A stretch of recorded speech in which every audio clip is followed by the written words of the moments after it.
പറയുന്നത് ഒരു കൺസ്യൂമറിന് മാക്സിമം സാറ്റിസ്ഫാക്ഷൻ കിട്ടുന്നത് എപ്പോഴാണ്? ഒരു പ്രോഡക്റ്റ് കഴിക്കുമ്പോൾ ഒരു കൺസ്യൂമറിന് മാക്സിമം സാറ്റിസ്ഫാക്ഷൻ കിട്ടുന്നത് marginal utility is equal to price എന്ന സിറ്റുവേഷനിലാണ്. ഓക്കെ, മാർജിനൽ യൂട്ടിലിറ്റി വളരെ കൂടുതലും പിന്നെ പ്രൈസ് കുറവ്, പ്രൈസ് വളരെ കൂടുതൽ മാർജിനൽ യൂട്ടിലിറ്റി കുറവ്, അങ്ങനെ പല ഓപ്ഷൻസ് ഉണ്ട്.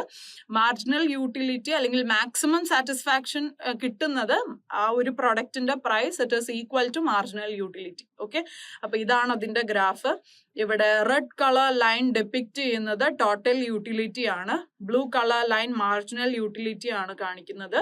ഈ മാർജിനൽ യൂട്ടിലിറ്റി നമുക്കിപ്പോൾ ഒരു പ്രോഡക്റ്റ് കൺസ്യൂം ചെയ്യുമ്പോൾ മാർജിനൽ യൂട്ടിലിറ്റി ഇൻക്രീസ് ചെയ്യുന്നുണ്ട്, പക്ഷെ ഒരു പോയിന്റ് എത്തിക്കഴിഞ്ഞാൽ അത് എന്താവും? 0 ആവും.